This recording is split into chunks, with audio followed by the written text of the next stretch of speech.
¿Qué tal? Muy buenas tardes.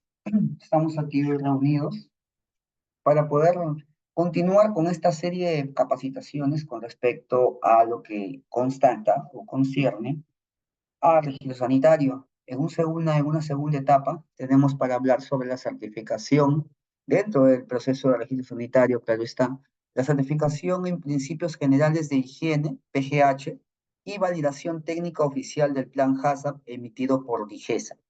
Como yo les había comentado anteriormente, cuando nosotros hablamos de una habilitación sanitaria, esta habilitación sanitaria, y empiezo por esto, tenemos que constatarla, tenemos que proyectarnos no solamente como un permiso para poder nosotros expedir o vender cualquier producto, sino para iniciar la producción. Es decir, a nosotros como productores, no nos, como vendedores en todo caso, para que me entiendan, de algún producto, no nos piden que para que tú vendas tu producto, para nosotros vender nuestro producto, tengamos que tener un permiso o una habilitación. No, desde que nosotros estamos produciendo necesitamos cumplir con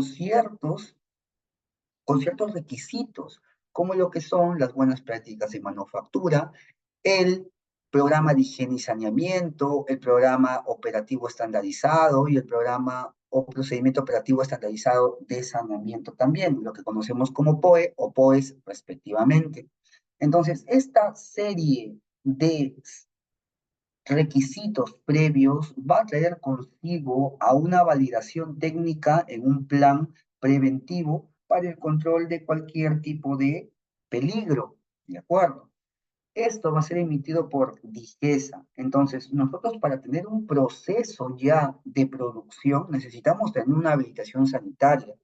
Entonces, si nosotros nos estamos proyectando a poder expedir, a poder vender cualquier tipo de producto de índole alimentario, tenemos nosotros que entender que antes de nosotros proyectarnos en pedir un permiso para vender, tenemos que constatar que el proceso, el ambiente, las instalaciones donde nosotros estamos procesando el producto que pensamos vender, tiene que ser validado, tiene que ser permitido y tiene que ser habilitado, en este caso por la Dirección General de Salud, DIGESA. ¿Sí? Toda esta antesala es para poder ponerlos en contexto del por qué nosotros hoy vamos a hablar de la certificación de principios generales de higiene y a la par hablamos también de la validación técnica oficial del plan HACCP, esto sustentado en el Códex Alimentario con una versión del 2020. Mi presentación, algunos ya me conocen, mi nombre es Gerson Johannes Catlezama, soy biólogo microbiólogo egresado de la Universidad Nacional de Trujillo. Siempre hago bastante sala porque seguramente hay ciertos alumnos o ciertos receptores que lastimosamente no han podido ponerse al día en las capacitaciones anteriores y les pongo en antelación sobre mi formación y mi capacitación profesional. ¿Sí? Tengo más de 10 años trabajando en temas de gestión de calidad, investigación, inocuidad, laboratorios, tanto de microbiología como de innovación, capacito, asesoro, audito, y también implemento sistemas de gestión de calidad e inocuidad alimentaria y laboratorios bajo la norma ISO 17025. ¿Sí? Continuamos para no hacer largo ese tema, porque en realidad yo quisiera explicar correctamente este tema de certificación en principios de general de higiene y cómo se gestiona en este caso la habilitación sanitaria, pero la validación del plan HACCP en habilitación sanitaria, pero también quisiera mostrarles a ustedes, claro está, un caso práctico de cómo deberían hacer ustedes un plan HACCP. Yo sé que este plan HACCP que yo les voy a mostrar, si es que me da el tiempo, claro está, debería darse en otro curso, muy aparte. Si bien es cierto, voy a poder mostrarles para que ustedes tengan una idea de qué partes y cómo se organiza su plan HACCP en caso no lo tuvieran, ¿sí? Para empezar, la certificación en principios generales de higiene, ¿de acuerdo? En esto, pues vamos a nosotros a poder tener en consideración ciertas realidades fuera del país. Es decir, nosotros, si bien es cierto, vamos a sustentarnos en Digesa, porque Digesa nos da los preliminares, nos da los principios en cual yo voy a poder sustentarme o sostenerme. Si bien es cierto, DIGESA tuvo que referenciarse acerca de algo, en este caso el Códex Alimentario, y para qué, y para mayor peso, voy a mencionar a la FAO, ¿sí? La FAO sí que es un organismo organizacional de las Naciones Unidas para la Agricultura y la Alimentación, abajo están sus iniciales, su acrónimo, ¿sí? Hablamos de que se va a encargar de poder salvaguardar la inocuidad alimentaria también. En este caso, la inocuidad alimentaria, como ya muchas veces lo he repetido, se refiere a la garantía que me da un alimento en que cuando va a ser ingerido por cualquier consumidor final, no va a generar conflicto o prejuicio en su salud. Entonces, cuando nosotros garantizamos que un alimento que podemos ingerir no nos va a generar o inducir daño, entonces decimos que ese producto es inocuo. ¿De acuerdo? Característica inherente al alimento. Entonces, si bien es cierto, nosotros tenemos una legislación en donde nos dice que la alimentación mundial debería ser de acceso total para toda persona, en este caso, el acceso que nosotros deberíamos tener es con relación a alimentos sanos y nutritivos. ¿De acuerdo? Si por algún motivo nosotros no salvaguardamos esta primera instancia, entonces no podemos nosotros secundar la inocuidad alimentaria. La inocuidad alimentaria no solamente va sumado a que si es que no hay contaminantes, sino también va sumado en un plano macro a que los alimentos deben ser sanos y nutritivos. ¿De acuerdo? Esta alimentación debe ser apropiada y el derecho fundamental de toda persona a no padecer hambre. Nosotros, si es que somos un país que vamos a producir alimentos, estos alimentos tienen que cumplir ciertas características. ¿Y estas características quién nos va a poner? En este caso, el cliente. ¿Qué cliente se preguntarán ustedes? Puede ser el mismo país, puede ser un país externo al que nosotros vamos a exportar, o simplemente puede ser la comunidad hacia donde nosotros vamos a exponer nuestro producto. Ahora, el incremento de la población de los países desarrollados ha generado, ha inducido un problema de higiene en el medio ambiente y en los alimentos. ¿Qué problema tenemos con ello? En que la carencia de agua, la carencia de alimentos inocuos, la carencia de profesionales capacitados para poder legislar, para poder observar, para poder supervisar. Entonces, nos ha traído un retroceso muchos años con respecto al desarrollo alimentario. Pero si bien es cierto, a la par, como se han formado instituciones que han logrado impactar en la inocuidad y en la seguridad alimentaria, ha podido volver a llevarse a flote el salvaguardar este cuidado.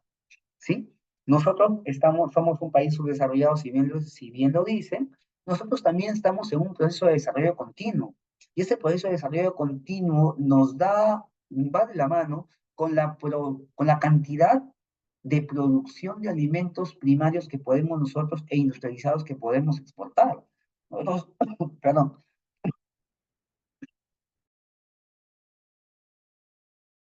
perdón. Perú es Es un pionero en la exportación de palta. Perú es un pionero también en la exportación de mango, en la exportación de arándano, en la exportación de muchos tubérculos, frutas y verduras. Si bien es cierto, se dice que estamos en subdesarrollo, podemos utilizar todos estos recursos para poder alimentar a ciertos lugares en donde no se tiene este cultivo. Entonces, sí estamos en proceso de un desarrollo debido a la gran capacidad y variedad de flora que podemos nosotros tener. ¿Sí? Entonces, una antesala acerca de en qué nos basamos para poder salvaguardar este producto que nosotros vamos a exportar o vamos a, en su momento, a legislar con un registro sanitario. Según acuerdos del organismo Organización Mundial de Salud, aceptan normas alimentarias internacionales como el Códex. Este Códex alimentario que ha tenido su actualización en el año 2020 va a ser pieza fundamental para poder observar cualquier tipo de programa de higiene y saneamiento, cualquier validación del sistema HACCP y cualquier tema de actualización sobre normativas como la 00798, la 591 del año 2006, que son validaciones, que son guías técnicas para poder establecer un control y un ejemplo, una directriz sobre todos nuestros alimentos también. Acuerdos en la ronda de Uruguay sobre la aplicación de medidas fitosanitarias, la MSF, los obstáculos técnicos del comercio, la OTC, crea, si bien es cierto, accesos a los mercados de exportación de alimentos, pero nosotros tenemos que tener una capacidad suficiente para ajustarnos a normas internacionales. ¿A qué nos referimos con eso? Hace unos años atrás, en el 2020, como vengo diciendo, el Códex Alimentario tuvo una actualización. Hasta el día de hoy, esa actualización viene a la par, trayendo consigo bastantes interpretaciones. Es más, hay cursos fuera de este centro de capacitaciones que se dictan con respecto a una actualización del Plan HACCP, tomando en consideración la actualización del Códex Alimentario del año 2020. Entonces, esas actualizaciones tienen que tener una interpretación no ambigua, al contrario, una interpretación confirmada, una interpretación directa, para poder nosotros entender cómo es que se debe validar nuestro sistema HACCP. La validación no solamente se debe dar a nivel de lectura, sino también a nivel práctico. Espero yo al final poder mostrar un caso técnico para poder ilustrar cómo es que se debe proponer un plan HACCP, ¿sí?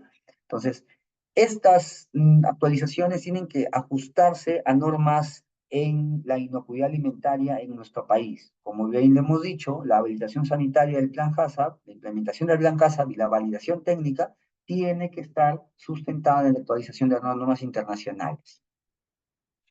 Mi revisión de la norma, cualquier norma que podemos nosotros tener, en este caso, la norma en la cual nosotros nos vamos a basar va a ser en el Decreto Supremo sobre Vigilancia y Control Sanitario de Alimentos, el 00798, ¿sí? Basada legislada el 25 de septiembre del año 98, el Decreto Supremo 004-2014, que modifica la incorporación de algunos artículos sobre el Reglamento de Vigilancia y Control Sanitario en Bebidas y Alimentos, y el Reglamento sobre Vigilancia y Control Sanitario, la 449-2006, donde me habla de la norma sanitaria para la aplicación del sistema HACCP en la fabricación de alimentos y bebidas. ¿Sí? Estas son normas de base legal, normas sobre las cuales nosotros nos vamos a apoyar para poder tener nuestro programa de general de higiene y también nuestra validación HACCP, nuestros principios y nuestro plan HACCP, ¿sí? Estos no son todos, acá tengo algunos más, estos aportan, si bien es cierto, y vuelven a darme un visto sobre los requisitos microbiológicos.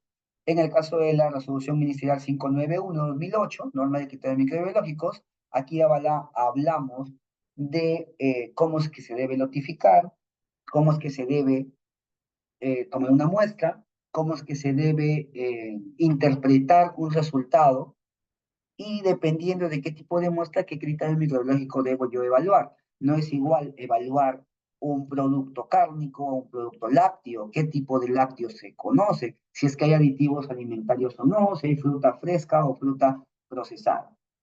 Otro más, Decreto Supremo 010-2010 del MINCETUR, establece las disposiciones reglamentarias referidas al BUCE. Se preguntarán ustedes qué es BUCE. Es una plataforma que DIGESA nos habilita para poder hacer cualquier trámite con respecto a registro sanitario, habilitación sanitaria, validación técnica y cualquier otro tipo de proceso o tema de requerimiento con respecto a nuestro producto, nuestros alimentos. ¿Sí? Otra es la ley de procedimiento administrativo que generado el 11 de abril de 2001.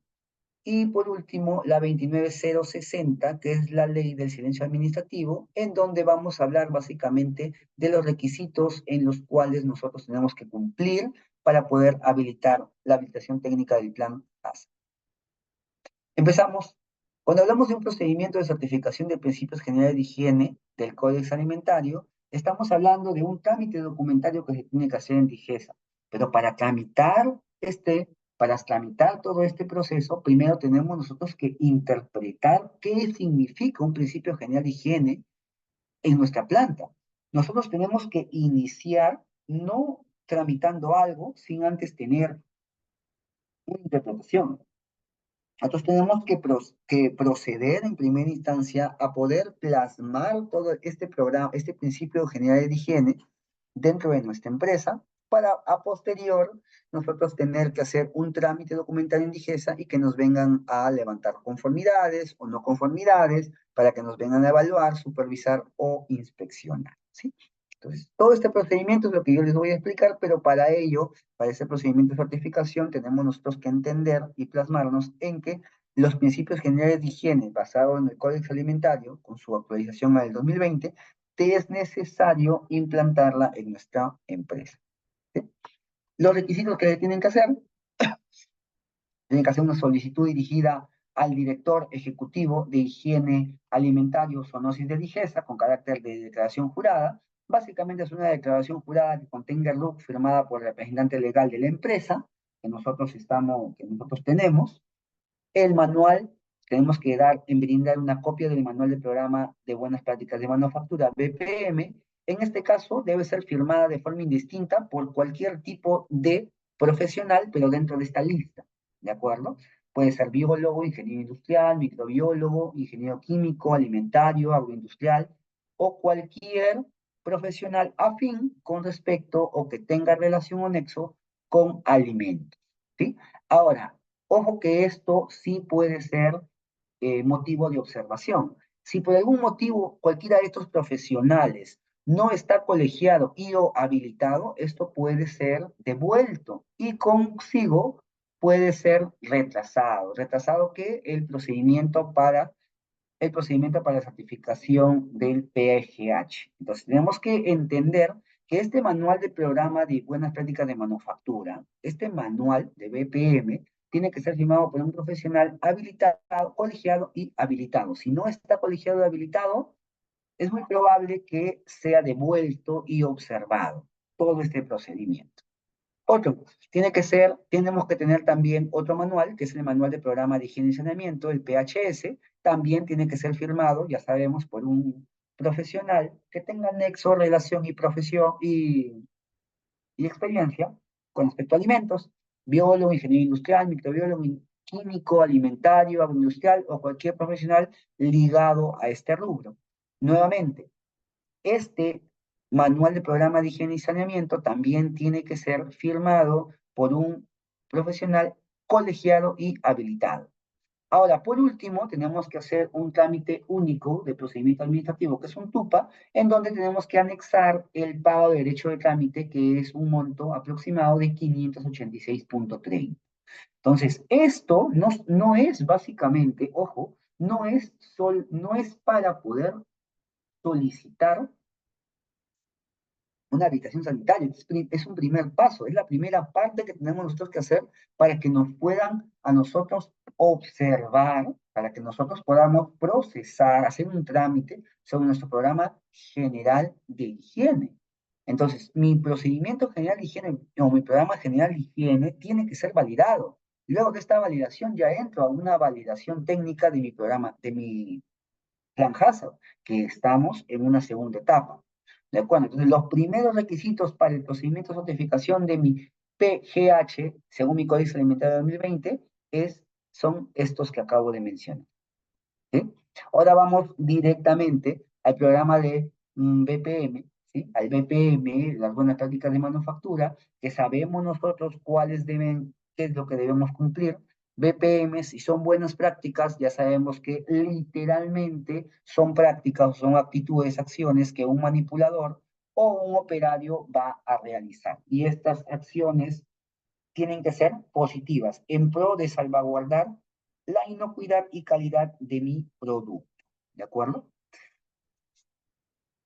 La buena práctica de manufactura son todos los procedimientos necesarios, sabemos, que se van a aplicar en la elaboración de alimentos.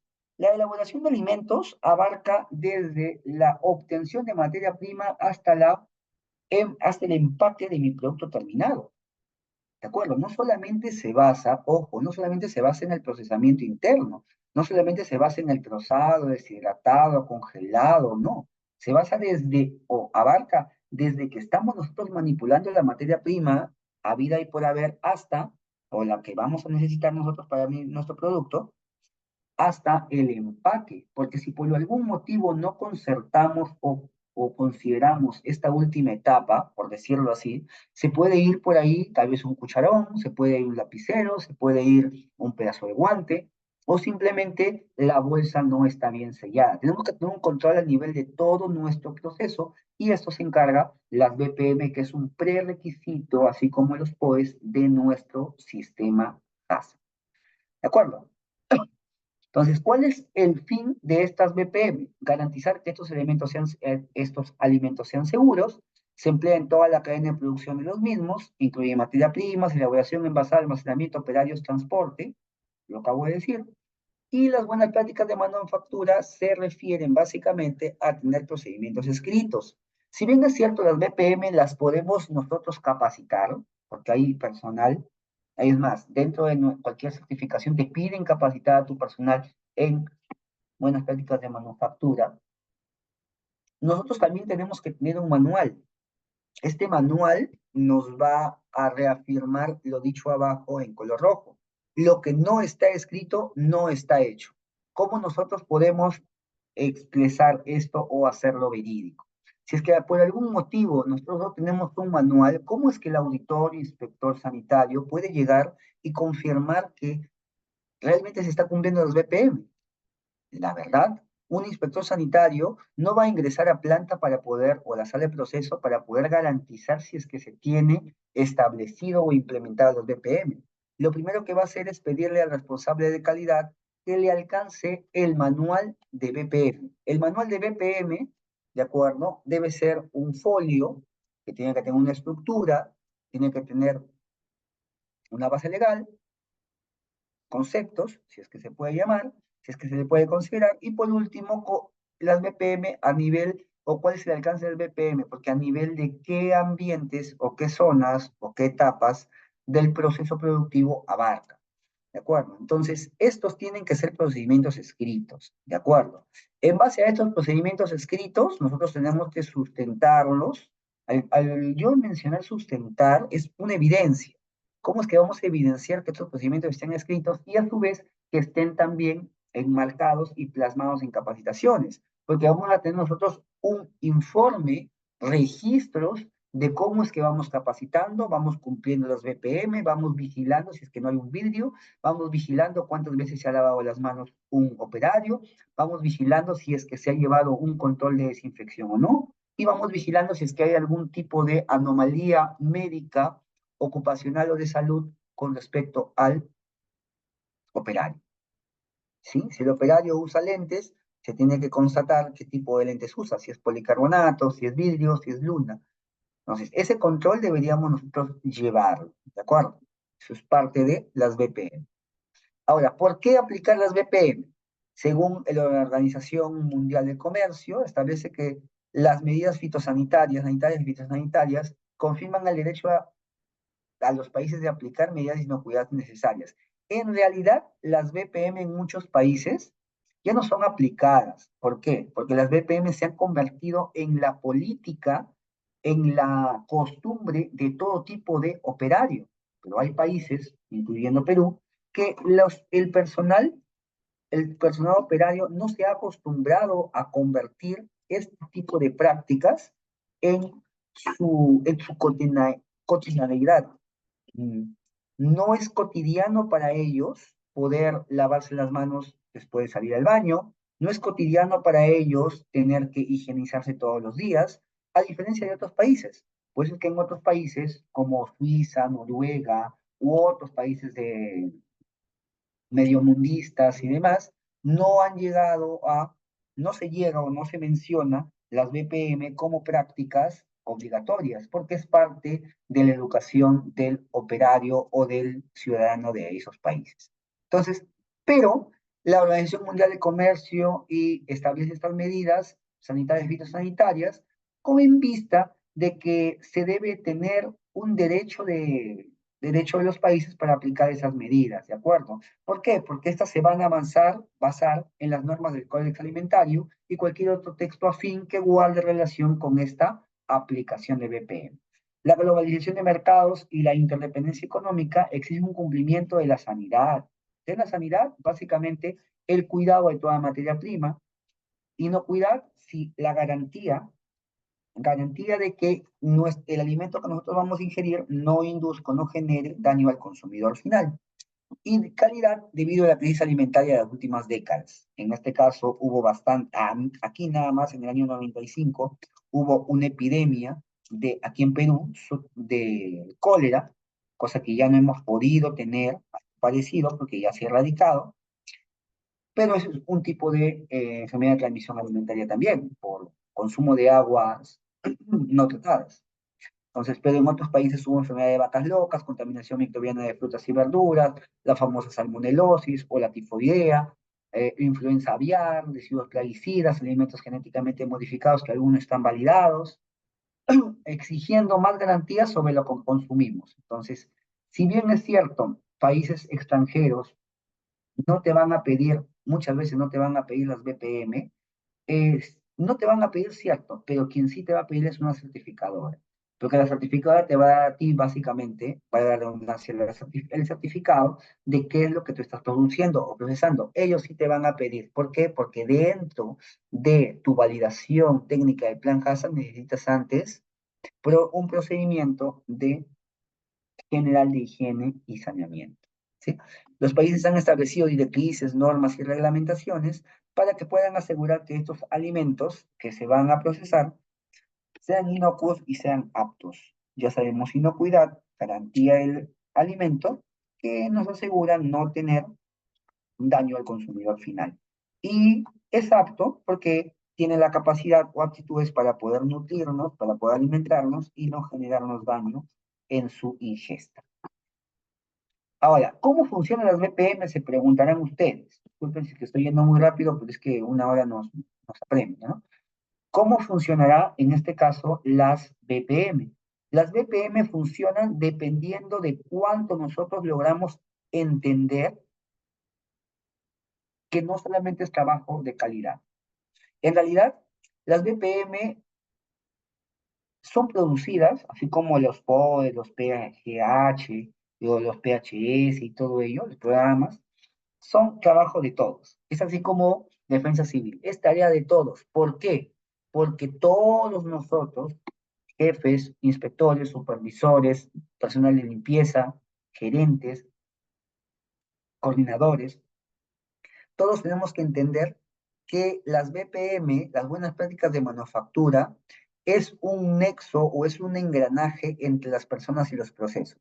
Si bien es cierto, va a ingresar un producto, nosotros tenemos como personas que integrarnos correctamente para poder, perdón, diseñarnos y modelar antes cómo es que nosotros vamos a recepcionar esta materia prima para luego integrarla. ¿Qué tipo de persona es la mejor peladora, la mejor cortadora? ¿Quién tiene mejor característica para poder filtrar cierta materia extraña?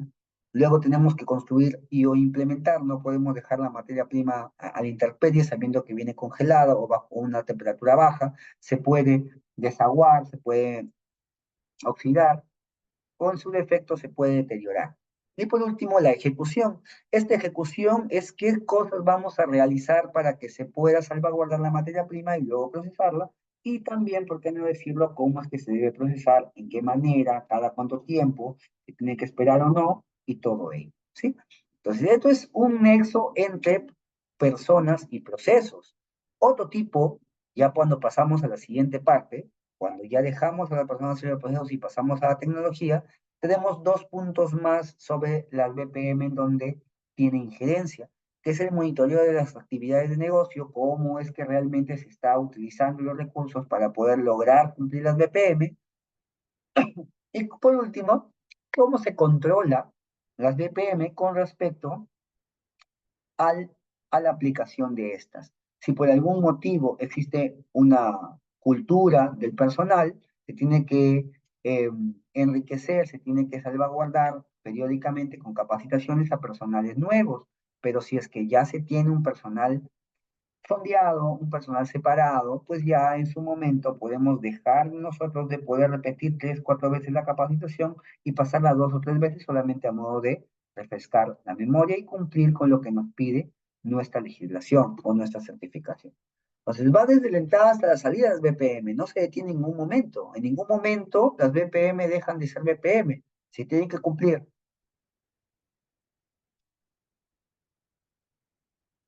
desde el ingreso de materia prima hasta el empacado, almacenamiento y despacho del producto terminado. ¿Sí? Entonces, elementos claves para una buena práctica de manufactura, recordemos, la planeación y apoyo organizacional. Tenemos que tener el apoyo de gerencia. Si por algún motivo la gerencia no es consciente que nos tiene que dar un presupuesto especial, tanto para producción como calidad, en este caso, para producción. ¿Qué pasaría si es que calidad siempre le observa a producción que no tiene guantes, que usa siempre los mismos guantes, generando un mal lavado de las manos, de los guantes y demás? Y producción diría, pero es que gerencia no me habilita cierto presupuesto para comprar unas cajas de guantes. Eso es cierto, entonces la comunicación y el apoyo debe ser en todos los niveles, nivel medio, nivel técnico y nivel gerencial. Las normas de BPM, ¿sí? Las normas de BPM no solamente son publicaciones o rótulos que tenemos que pagar en las paredes. No, no, no, no. Aparte de ello, es poder tener mi manual. Aparte de ello, también es poder tener los rótulos que tenemos y las capacitaciones que tenemos que dar.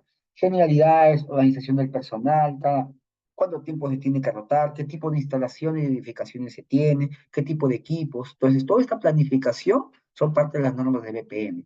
El entrenamiento es básicamente capacitaciones y esas capacitaciones tienen que ser debidamente acreditadas. Si no son acreditadas, las capacitaciones no van a ser representativas. Esto tienen que enterarse, ¿de acuerdo? Esto así como esta casa de capacitaciones, así como otras casas certificadoras, pues brindan capacitaciones con la intención de poder nutrir al personal y si no se puede apoyar el personal operario, pues hacer el efecto cascada con el personal de mando medio. Y por último, el último elemento clave es la evaluación y retroalimentación. Nosotros tenemos que entender que muchas certificaciones, incluyendo también DIGESA, y bajo su habilitación sanitaria, bajo su procedimiento de validación del PGH, Programa de Higiene y Saneamiento, Programa General de Higiene, perdón, Procedimiento General de Higiene, evalúa, se tiene que evaluar y retroalimentar todo tipo de capacitación. Tiene que haber un sistema de observación del comportamiento, ver si realmente la capacitación ha surtido efecto, retroalimentar la organización y luego hacer un seguimiento y una evaluación de desempeño. Esto ya se ha evidenciado en otras certificaciones en donde nos explican cómo es que nosotros debemos hacer el seguimiento mediante actitudes, muchas, muy pocas veces ya mediante exámenes, sino en la vida práctica, ¿sí? Si es que realmente, si es que antes de la capacitación el operario iba a los servicios higiénicos y no se lavaba las manos, ahora luego de la capacitación sí evidenciamos que el personal operario, luego de salir del baño, sí se lava las manos. Entonces, todo esto va de la mano con la capacidad que tenemos todos de poder convertir las buenas prácticas de manufactura, las capacitaciones de la planta en nuestra vida cotidiana, ¿sí? Buenas prácticas de manufactura.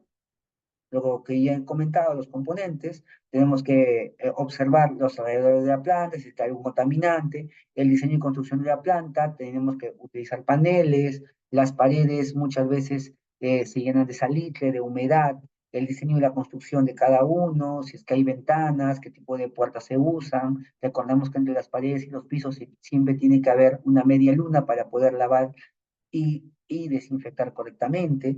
Los servicios de la planta, tiene que haber desagüe, tiene que haber luz, tiene que haber agua constantemente, perennemente. Si es que no, pues vamos a caer en un tipo de contaminación errada, innecesaria. Instalaciones sanitarias, equipos y utensilios, procesos y controles, el tipo de personal que se utiliza, almacenamiento, transporte, saneamiento, que es básico. Saneamiento, hemos sacado de control de plagas, porque el saneamiento no solamente es control de plagas, el saneamiento es disposición de residuos, el saneamiento es control de agua, el saneamiento es limpieza y desinfección de zonas y áreas de planta. Y por último, los registros, porque como sabemos, si es que papelito manda, si es que no tenemos un registro de lo que se hizo hace un mes, o hace 2 semanas, o hace 2 días, o ayer, entonces no tenemos la seguridad de que se ha realizado. Entonces, esta es nuestra evidencia. Y por último, las 4 M's, que es mano de obra, materiales, máquinas y métodos. Mano de obra, el operario. Material es lo que va a utilizar el operario. Guantes, botas, guardapolvo o mandil, cofia, mascarilla. Máquinas e instalaciones. Las instalaciones, ya sabemos, las paredes, recordamos que el foco, el fuente de iluminación tiene que estar dado o tiene que medirse en lux. El luxómetro es un equipo muy utilizado por Ligesa para poder medir si realmente las salas donde se hacen observación de materia prima, observación de materia extraña, eliminación de cualquier tipo de residuo o material obsoleto, hay una buena iluminación que es aproximadamente de 350 a 500 lux, dependiendo del área de inspección, y para otras áreas es de 300 lux y menos. Tenemos que entender y cuidar muy bien de las instalaciones. Y las máquinas, pues, ¿qué tipo de máquinas vamos a utilizar? Una deshidratadora, vamos a utilizar una cortadora, vamos a utilizar un frío, un octofrost o unos túneles de frío estáticos. ¿Qué es lo que vamos a utilizar? Un escaldador para un escaldado, para el despliegue de la cáscara de la palta con la pulpa de la palta y la pepa de la palta, o simplemente para una fuente de, un escaldado para un tratamiento térmico. ¿Qué tipo de máquinas utilizamos? Hay también BPM, lavado, desinfección, higiene y saneamiento. Y por último, los métodos, porque los métodos me van a decir cómo es que realmente voy a utilizar. Los operarios no son los que van a hacer los métodos, sino personal del mando medio a gerentes o jefes. Ellos son los que les van a dar al mando medio, supervisores e inspectores, el material suficiente, los métodos para que estos puedan socializarlos con los operarios.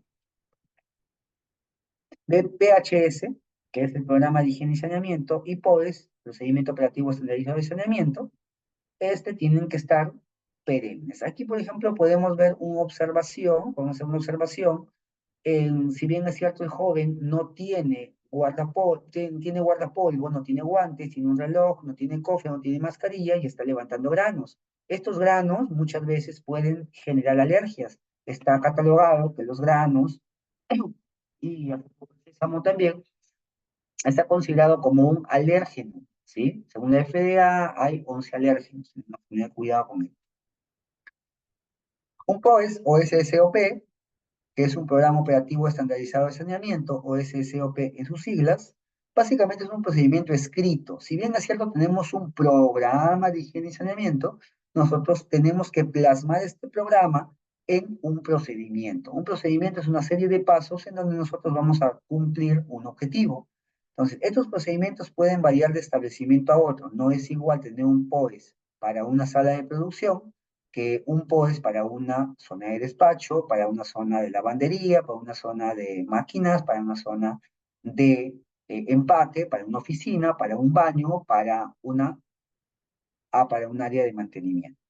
El objetivo del POES es promover los detalles suficientes para dejar a cualquier empleado realizar la tarea sin recibir instrucción adicional. Básicamente es un instructivo en donde nos dice cómo es que debemos realizar cualquier tipo de actividad, cómo debemos lavar, cuál es la dosificación, cada cuánto tiempo tenemos que monitorear y por último, quién está capacitado para hacerlo. Muestra a un auditor la manera exacta en que se realiza la tarea sin necesidad de que tenga que observarlo. Muchas veces el auditor solamente cumple o se satisface siempre y cuando encuentre un POES correctamente escrito y estructurado. Si el POES no está correctamente escrito o estructurado, muchas veces el auditor insta a poder observar o pedir que el operario pues cumpla con una serie de pasos sobre su higiene y saneamiento. ¿Sí? Limpieza y desinfección. Como un POES ayuda a completar otro POES, redactando instrucciones, paso a paso, incluyendo frecuencia, cada cuánto tiempo se tiene que hacer, cada quien lo va a monitorear, el mantenimiento de registros, si es que por algún motivo hubo alguna corrección o alguna desviación, qué acción correctiva y preventiva debe haber. Y por último, la firma de la confirmación de un mando medio para que se pueda seguir dando seguimiento. ¿Sí? Los elementos claves deben incluirse en las instrucciones, por ejemplo, el equipo usado, los químicos usados, los procedimientos de paso a paso, qué tipo de equipo vas a usar, manguera, trapo, cubo, lavadora, presión, cepillos, escoba, escobilla, qué químicos, En el caso de los tallas, cuáles son las instrucciones para mezclar, si es 1 a 1/4, si es una tacita o cada cuánta onza, en cuánta cantidad de agua, en el caso de lejía, cómo es que lo vamos a disolver, si es a 150 ppm, a 200 ppm, a 20 ppm, 500 ppm, dependiendo de a qué volumen o a qué efecto concentración debemos utilizar estos químicos. Los procedimientos paso a paso sean suficientes claros para poder realizarlos sin tener alguna pregunta. La intención de estos procedimientos operativos de saneamiento es poder tener nosotros la visión de que cualquier operario lo puede hacer sin la necesidad de capacitarlo constantemente. Si bien es cierto, constantemente me refiero a que todos los días tener que indicarle lo mismo. No. Si bien es cierto, le damos una capacitación periódica, no tiene que ser todos los días dando la misma instrucción. Una vez que le das el instructivo, o en este caso el procedimiento, él ya tiene que seguir el paso a paso y lograr cumplir, en este caso, lo designado. Un modelo para el formato de los procedimientos operativos de saneamiento. Tengo el objeto, el alcance, los responsables, las definiciones, el desarrollo del procedimiento, el formulario y registro, solamente colocas el código en este caso, cualquier referencia basado en el código, basado en el FDA, basado en una norma técnica o simplemente por instrucción interna. Los anexos, que son evidencias, fotos, la lista de distribución, hacia quién debe ir este registro a ser difundido, por quien fue redactado. Ya sabemos que eso tiene que ser redactado por un personal capacitado, colegiado y habilitado, revisado por, aprobado por, su fecha de redacción, de revisión y de aprobación, y por último, qué tipo de versiones se está manejando, si es una versión original, o una segunda, tercera, cuarta, quinta, o en su defecto, décima, hasta la décima versión. Y la actualización básicamente va referente a cada cuánto tiempo se está revisando y se está actualizando en un determinado tiempo de versión. Saneamiento, como les vine a decir hace un momento, solamente les hablaba de limpieza, perdón, solamente les hablaba de eh, BPM. Ahora, cuando hablamos nosotros de saneamiento, nosotros tenemos que abarcar limpieza, desinfección, tratamiento de agua, tratamiento de residuos, disposición de residuos y demás. En este caso vamos a hablar de limpieza y desinfección. En la limpieza es básicamente la eliminación de todo ente físico que a simple vista pues induce a una suciedad. Eliminación de toda suciedad visible, eso es limpieza y se refiere al uso de agua y detergente para desaparecer esta suciedad. Pero cuando hablamos ya de desinfección, no hablamos de algo que tu ojo observe, sino la desinfección se refiere al uso de productos que contengan ingredientes que van a reducir la microbiota o la carga microbiana. ¿De acuerdo? Van a reducir o matar las bacterias, virus, parásitos que van a inducir a la contaminación. ¿De acuerdo? Entonces, en la desinfección nosotros no vamos a ver suciedad. Nosotros vamos a aplicar directamente estos químicos, puede ser químico, puede ser calor, puede ser un desinfectante físico, un desinfectante químico, para poder limpiar, perdón, reducir cualquier tipo de carga microbiana, ¿sí? La limpieza la vemos, desinfectar no se puede ver, ya les dije, la limpieza es eliminación de suciedad a simple vista, pero la desinfección es aplicación, así que tú no lo veas. La documentación y registros, ya casi vamos a acabar porque estamos hablando, recuerden, solamente, o aún estamos hablando del programa o el programa general de higiene, ¿sí? La documentación de registros. Se debe hacer un listado de todos los equipos. No hay que olvidar que los equipos siempre tienen que ser limpiados y desinfectados. Cada cierto tiempo, no, cada vez que se use. No hay que olvidar eso. Nunca dejemos un equipo en el área de planta, nunca dejemos un equipo sucio, porque eso es llamado a cualquier fuente de plagas. Hay que tener cuidado con eso. Hacer un listado de todos los equipos y escribirlos, pues, dando prioridad a los equipos que tengan superficies que entren en contacto con alimentos. Ustedes se preguntarán cuáles. Cuchillos, fajas, bandejas, escurridores, eh, cubeteadoras, tinas, octofros, detector de metales, bandejas, bols, cucharas, depende de qué utensilios tengas tú que utilizar. Y si tienen en contacto directo con los animales, perdón, con los alimentos, entran en contacto directo con los alimentos, entonces se tiene que rotular, ¿y para qué? Para su constante y perenne limpieza y desinfección. Los procedimientos deben ser claros, deben ser concisos y definir quién hará el trabajo. No debe estar dado por nombres, ¿de acuerdo? Debe estar dado por cargos.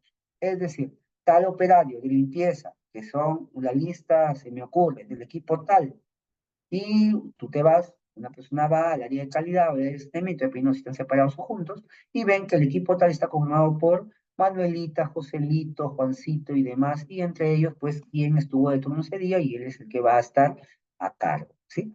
Una vez escrito el POES de limpieza, debe verificarse que se haga seguimiento al procedimiento, porque si uno no hace seguimiento, ¿y de quién es esta tarea? Del inspector o del supervisor.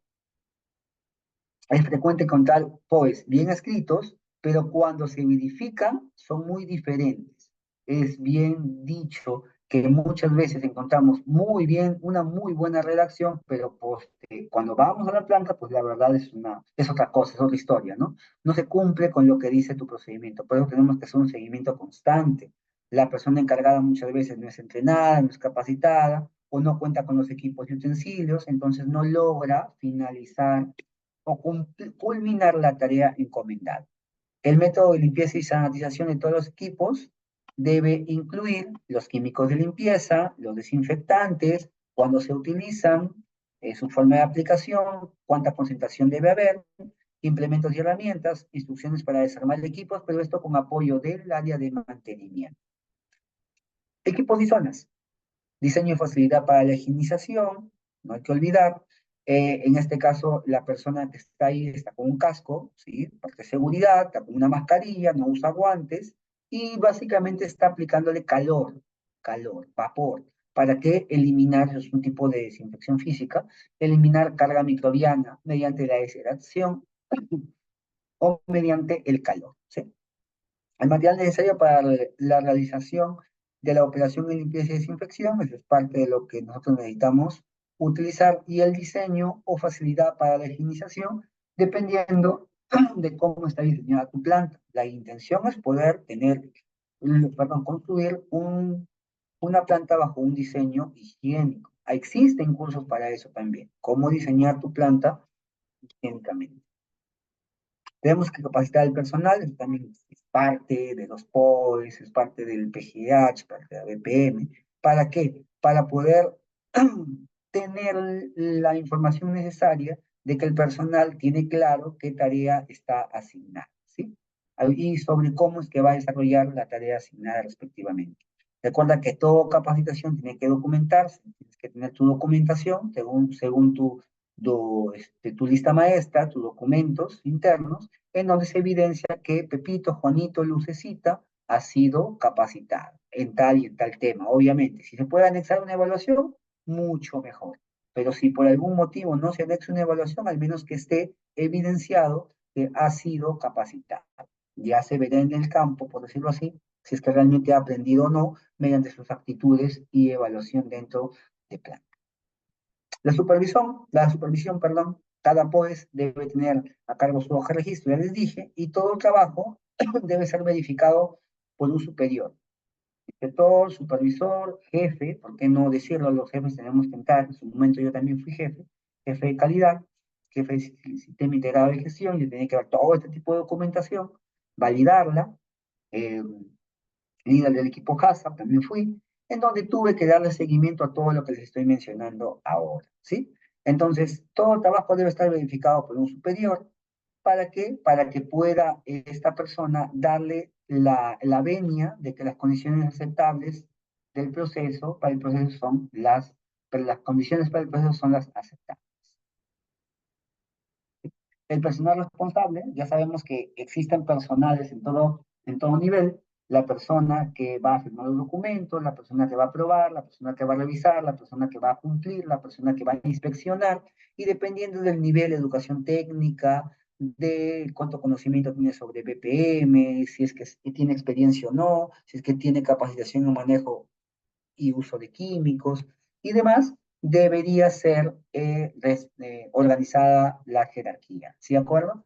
O sea, el encargado del programa de higiene de planta debe ser una de las piezas claves dentro del trabajo del equipo, porque va a ser la persona que te va a dar el feedback de todo lo que tú tienes que hacer con el material químico, cada cuánto tiempo tienes tú que limpiar, por qué tienes que limpiar ciertas zonas, debido a alta responsabilidad que representa esta plan, esta, el que representa esta posición debe ser bien remunerado, pero eso es algo secundario porque eso va a depender de un acuerdo con gerencia.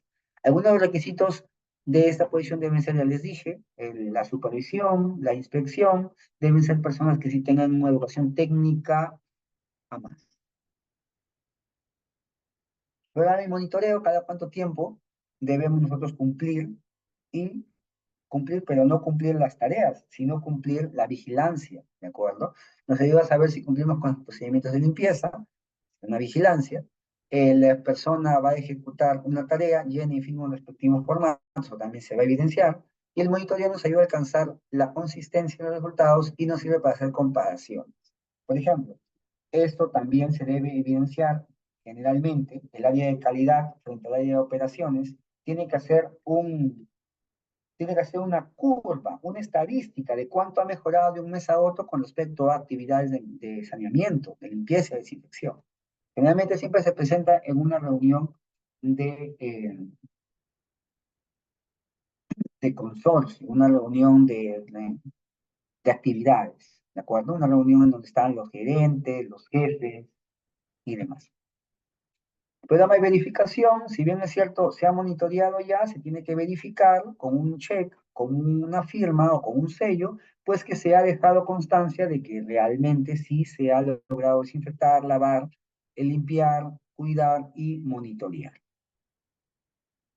Programa de validación, la validación ya pasa a ser una conformación, una aseguración, es asegurarme de que mi proceso de desinfección realmente sí ha surtido efecto. Y esto ya no lo puedo hacer yo simplemente con el ojo, sino tengo que pasar a la parte microbiológica, a la parte evidenciada, a la parte experimental, mediante hisopados, swabs, inspecciones visuales para ver simplemente la limpieza, análisis de laboratorio del producto terminado, revisión del programa de quejas de clientes y documentación del programa de limpieza, como ya les dije, los registros. Utensilios de limpieza, básicamente definir una política de identificación y almacenamiento de utensilios. No hay que olvidar que los utensilios de limpieza, jóvenes, no tienen por qué rozar el piso. ¿Por qué? Porque eso genera una larga contaminación y puedes caer en una contaminación cruzada. Entonces se preguntarán cómo es que se deben almacenar las escobas, los escobiones, los recogedores, los rapeadores, pendiendo, colgando en un área y nunca se tienen que cruzar los elementos, los materiales. Los utensilios tienen que estar, algunos en ciertas zonas, los que son para esa zona, y los que son para otra zona, como área de producción, área de despacho, tienen que tener cada área tiene que tener su propio utensilio, ¿sí? Eso es lo más recomendable. No se pueden andar testando por áreas porque cada área tiene un nivel de riesgo distinto de contaminación. Revisión del programa anualmente o cada vez que se incorporen cambios significativos y esto puede ser secundado por muestreos microbiológicos o por bioluminiscencia o el famoso ATP. Igual, verificación y corrección de desviaciones ante esta limpieza de desinfección, pues no microbiológicos, comprobación sensorial diaria, visual, tacto, olfato, ATP, detección de ATP, bioluminiscencia, detección de proteínas, microbiológico, mediante hisopados, mediante esponjado o directamente mediante Petrifilm. Tomo una muestra con un hisopo, luego coloco en mi placa Petrifilm o en mis cultivos y con eso yo veo un crecimiento microbiano, si es confirmativo o no. El check protein higiene en realidad no se tiene muy bien aplicado en muchas empresas, pero si bien es cierto, algunas sí lo tienen aplicado, pues es que lo explico. El uso de la trayectoria de check higiene de hisopos proporciona un bien usado, fácil de usar y rentable método rápido, en donde yo utilizo un hisopo de doble cabeza para poder tomar muestras de distintos lugares y luego yo poder asegurarme si es que en algún momento se ha hecho una limpieza de superficies sucias, ¿sí? Esto tiene que ser evidenciado y tiene que ser respetado para poder tener un plan HACCP completo, ¿sí? Es para un rápido control de patógenos, de higiene, y si bien es cierto, para poder evidenciar de una manera más rápida el plan HACCP completo. Ojo que no es obligatorio, esto lo pueden reemplazar con muestreos adicionales o aleatorios de tu empresa, o tu validación de limpieza y desinfección. Y por último, ya casi estamos, bueno, estamos en el tiempo ya, pero tenía que hacer toda esta antesala porque es necesario nosotros tener un procedimiento, un programa de general de higiene para poder nosotros recién gestionar una validación técnica oficial del plan HACCP. Todo esto tiene que, todo lo anterior tiene que ser supervisado e inspeccionado por la autoridad sanitaria respectiva y pertinente, en este caso DIGESA. Luego que todo esto está validado, todo esto está inspeccionado, nosotros pasamos a la siguiente validación, que es la validación técnica oficial del plan HACCP, o lo que nosotros conocemos actualmente como la habilitación sanitaria. Esto, para básicamente tramitar la validación técnica oficial del plan HACCP, es casi semejante como lo que se tiene que hacer con el procedimiento de certificación de PGH. ¿Qué es lo que se tiene que hacer? Entras a la ventana única de comercio exterior, BUCE, con las iniciales BUCE, www.buce.gov.pe, y vamos a tener, tenemos que hacer una solicitud. Para obtener nuestro número de BUCE deberás tramitarlo con tu código de banco, básicamente, bueno, casi siempre se da en el Banco de Nación, pero si es que no, pues te dan un código para que tú puedas hacer el pago. Tienes que tener y enviar tu manual de BPM y tu programa de higiene y saneamiento. Tienes que anexar tu última versión del plan HACCP por línea de producto, que es importantísimo.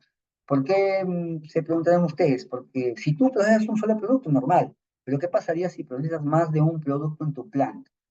Porque generalmente, si es que tú tienes equipos caros, tú tienes que hacer los productos todo el año, y no todo el año las temporadas son las mismas.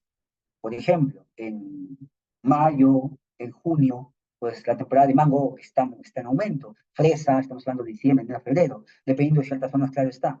Pero si es que nosotros tenemos una empresa que funciona por temporadas, va a entrar más de una fruta, más de una línea de producto. Por eso, por cada línea de producto, se tiene que hacer un tipo de plan HACCP. Y no solamente por tipo de fruta, sino por línea de producto. ¿Qué es línea de producto? Muchas veces tal vez tengas tú tu producción o uno de los productos es deshidratado y otro es congelado. Entonces, son dos productos diferentes con la misma fruta. También por ello se tiene que hacer un plan HACCP. Aunque eso se puede maquillar para poder lograr hacer un solo plan HACCP, pero dependiendo de la destreza del auditor o del implementador. Y por último, el pago se va a efectuar por cada línea de producción, por cada una es un monto de 985.30 céntimos, 985 soles, punto 30 céntimos. Entonces, ¿en qué se basa todo este procedimiento de validación técnica del plan HACCP? Se basa en el Decreto Supremo 004-2014, que modifica algunos artículos sobre el Reglamento de Vigilancia y Control Sanitario de Alimentos. ¿De acuerdo? Esto respetando o sustentado en el Decreto Supremo 00798. Sabemos que el decreto 00798 habla sobre la vigilancia, ese reglamento de la vigilancia y control sanitario de alimentos, respetado o validado en el año 1998.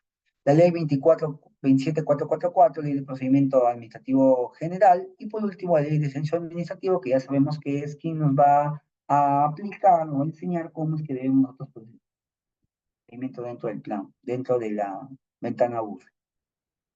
Sabemos los requisitos, y entramos literalmente a hablar del plan HACCP. Cuando hablamos del plan HACCP, sabemos que es un sistema de calidad que permite identificar peligros potenciales para evaluar gravedad y riesgo de ocurrencia a lo largo de una cadena alimentaria. En pocas palabras, el plan HACCP es un sistema preventivo. Es un sistema que nosotros tenemos que habilitar, tenemos que implementar a modo de prevenir cualquier tipo de riesgo de contaminación dentro de nuestro proceso. No tenemos por qué nosotros hacer un plan HACCP para corregir un problema dentro de tu proceso. No, tú tienes que hacer un plan HACCP para prevenir que este problema ocurra. ¿De acuerdo? Entonces, un plan HACCP no es correctivo, siempre es preventivo. Un plan HACCP se tiene que hacer antes de tu proceso y obviamente se tiene que validar con tu proceso. Aquí hablo un poco sobre lo que nos dice la FAO. El plan HACCP es un abordaje preventivo y sistemático para prevenir y controlar riesgos biológicos, físicos y químicos por medio de anticipación de prevención en lugar de inspección y pruebas de productos finales porque salen caros y también no vendría a ser rentable. ¿Qué significa HACCP? Significa Hazard Analysis Critical Control Point o simplemente análisis de peligros y puntos críticos de control. Sabemos que después, bueno, esto no es una clase para hablar básicamente del plan HACCP, sino es una clase para hablar sobre la validación técnica que ya mencioné, y también les voy a dar un ejemplo de cómo es que se realiza un plan HACCP. El plan HACCP está dividido en 12 pasos, pero de los 12 pasos son 12 pasos y 7 principios. Son cinco primeros pasos que son etapas previas, que son cómo es que organizas tu producto, cómo es que debes definir tu alcance, cómo es que tienes tu equipo HACCP, eh, qué tipo de descripción debe tener y demás cosas. Y por último, ya cuando vas identificando tus peligros, validando los procesos, haciendo tu diagrama de flujo y demás, ya entramos a los principios básicos. Aquí les doy un ejemplo de cómo es que son los 5 primeros pasos, los pasos previos, y los 6 y los últimos 7 pasos que son principios, ¿sí? La secuencia lógica para la aplicación del sistema HACCP, ¿sí? Primero, paso número 1, la formación de mi equipo HACCP. Paso número 2, la descripción del producto alimenticio. Paso número 3, descripción del uso previsto del alimento. Paso número 4, elaboración del diagrama de flujo. Paso número 5, confirmación in situ del diagrama de flujo. No hay que olvidar que el diagrama de flujo es tu diagrama, tu diagrama in situ, que es básicamente lo que tienes tú que procesar, tu diagrama de proceso, por decirlo así. Y ya cuando entramos a los 7 principios, empezamos por el paso número 6, y aquí inicio por la enumeración de todos los peligros posibles relacionados con cada etapa. Ojo, peligros relacionados con cada etapa de mi proceso. Peligros en la sala de recepción de materia prima, en la sala de recepción, en la sala de almacenamiento, en el área de producción, en el área de proceso, en el área de congelado, en el área de deshidratado, en el área de cortado, de tosado, de inspección, en el área de empacado, en el área de PCC, que es básicamente desinfección, que puede ser también PCC, mi área de laqueado, cuando se está haciendo un carmín, área de autoclavado, ¿sí? Área de molienda también, ¿sí? Esos son áreas conocidas dentro del proceso donde al menos yo he estado. Y ya pasando al paso número 7, determinación de puntos críticos de control, que es una etapa crucial que posterior a esa etapa se va a hacer otro tipo de control y es probable que ese sea la última evaluación para que mi producto salga en óptimas condiciones. Luego de ello, tengo que hacer un establecimiento de límites críticos para cada PCC. ¿Por qué? Porque tiene que haber una tolerancia. Si no tenemos tolerancia, no podemos nosotros entender que nuestro proceso puede ser, puede ser un proceso movible, es un proceso dinámico. Como todo proceso dinámico, muchas veces no tenemos los mismos resultados todos los días o todos los procesos, sino tenemos resultados en una brecha, en un límite, en un estándar. En todo ese estándar tenemos nosotros que trabajar, por eso es que damos límites críticos para cada PCC. En este caso, de cuánto a cuánto puede elevarse la temperatura para que logre este PCC, de cuánto a cuánto tiene que ser ese margen para que se pueda establecer una identificación de metales, o no metales. Si es que por algún motivo estos límites críticos tienden a salir de control, se tiene que tener un sistema de vigilancia para medir estos límites críticos de cada PCC. Y si salen de control, se tiene que tener medidas correctivas. Ojo que no es medidas correctivas al peligro, sino es medidas correctivas al control que se debe aplicar, medidas correctivas a salir a la desviación, esa es la palabra, disculpen, medidas colectivas a la desviación del punto crítico del control. El punto crítico del control es una etapa de mi proceso, no es parte del, no es el producto, no es que mi producto salga contaminado, sino es una etapa, ¿sí? Esta etapa de mi proceso tiende a desviarse, esa ahí es donde voy a aplicar mi medida correctiva.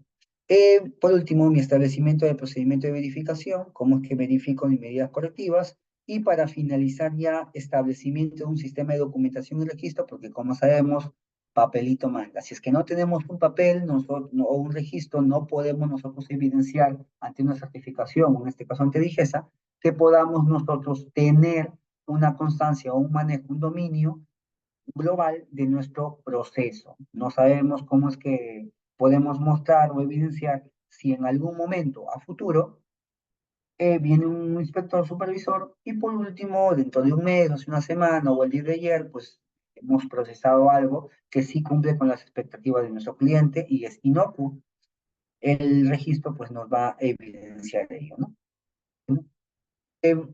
Sí, esto es todo por hoy, ¿sí? Estamos en el límite del tiempo, ¿sí? Agradecerles por su atención, si hay alguna duda la resuelvo y si es que no, dejo mi tarjeta como siempre, soy implementador, gestor y capacitador en todo tema de gestión e inocuidad alimentaria.